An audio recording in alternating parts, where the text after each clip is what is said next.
سورہ بقرہ کے آخری رکوع کا درس ہے، یعنی سورہ بقرہ کا رکوع نمبر 40 اور تیسرے پارے کا یہ 8واں رکوع ہے۔ اس رکوع کا آغاز جس آیت کریمہ سے ہے وہ سورہ بقرہ کی آیت نمبر 284 ہے۔ اس رکوع میں 3 آیتیں ہیں۔ حدیث پاک میں یہ فرمایا گیا کہ یہ جو آخری آیتیں ہیں یہ بڑی اہمیت کی حامل ہیں کہ یہ آیتیں عرش کے نیچے جو خزانہ ہے اس سے عطا کی گئی ہیں۔ تفسیر خزائن العرفان میں لکھا کہ طبرانی اور بیہقی نے حضرت عبداللہ بن عمر رضی اللہ تعالی عنہما سے روایت کی کہ حضور علیہ الصلاۃ والسلام نے فرمایا، میت کو دفن کر کے قبر کے سرہانے سورہ بقرہ کے اول کی آیتیں اور پاؤں کی طرف آخر کی آیتیں پڑھو۔ یعنی جب کسی کا انتقال ہو جائے اور اس کی تدفین ہو جائے تو میت کو دفن کرنے کے بعد ہمیں یہ طریقہ سکھایا گیا کہ سورہ بقرہ کی ابتدائی 5 آیتیں مفلحون تک ہم میت کے سرہانے پڑھیں اور پھر سورہ بقرہ کا آخری جو رکوع ہے وہ میت کے پاؤں کی طرف کھڑے ہو کر پڑھیں۔ انشاءاللہ میت کی قبر میں نور برکتیں ہوں گی اور اللہ تعالی میت کو عذاب قبر سے محفوظ فرمائے گا۔ اسی طرح جو بچے حفظ کر رہے ہیں، اور ہم نے بھی بہت ساری چیزیں یاد کی بھی ہوتی ہیں لیکن بسا اوقات بھول جاتے ہیں، تو اس کے لیے یہ طریقہ عرض کیا گیا تھا کہ روزانہ رات کو سونے سے پہلے سورہ بقرہ کی 10 آیتیں پڑھ کے سوئیں۔ 4 آیتیں سورہ بقرہ کی شروع کی ہیں اور 3 آیتیں آیت الکرسی اور اس کے بعد کی 2 آیتیں ہیں اور 3 یہ آیتیں ہیں۔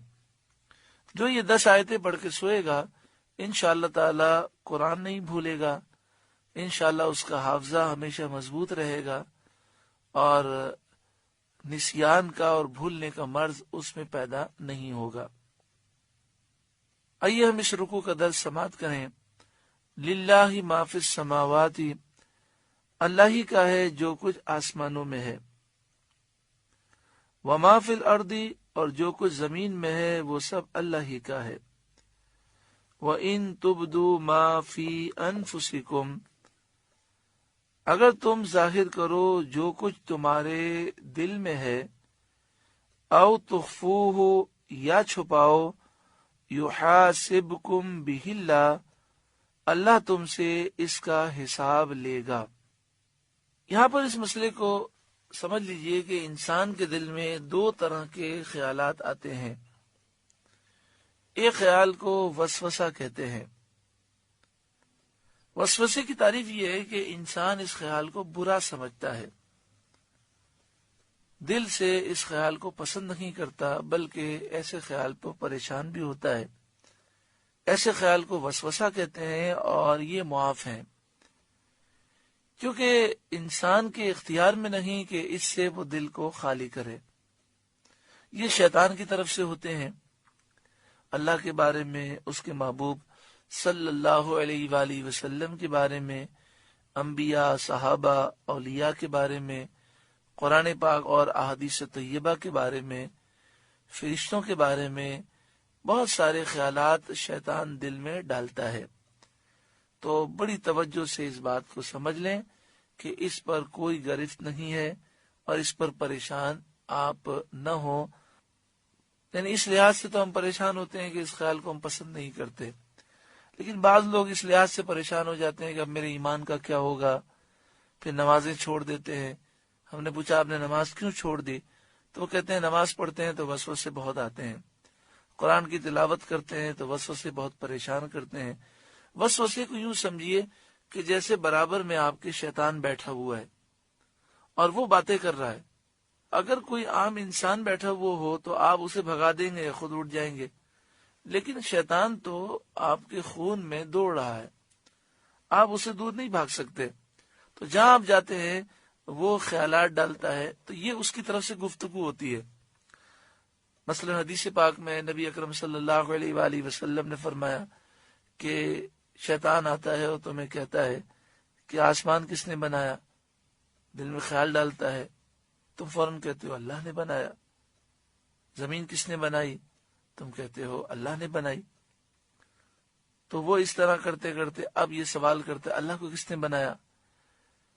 تو پیارا آقا صلی اللہ علیہ وآلہ وسلم نے فرمایا نہ اس سوال کا جواب سوچنا اور نہ جواب دینے کی کوشش کرنا، بلکہ کہنا لا حول ولا قوت الا باللہ العلی العظیم۔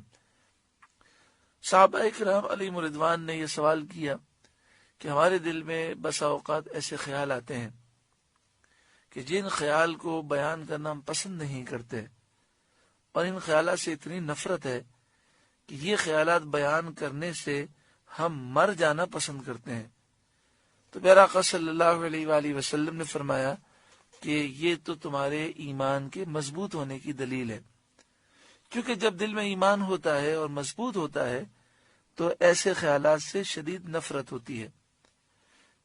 ہمارے پاس بہت سے لوگ ایسے آتے ہیں کہ وہ ان وسوسوں سے پریشان ہوتے ہیں، اور بسا اوقات وہ اتنے پریشان ہوتے ہیں کہ نفسیاتی مریض بن جاتے ہیں۔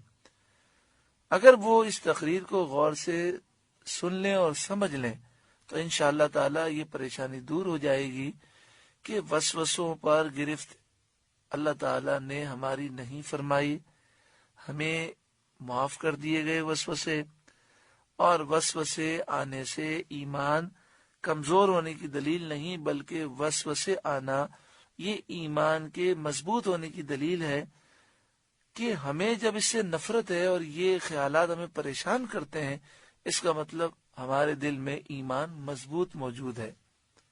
لہذا اس پر بالکل پریشان نہیں ہونا چاہیے،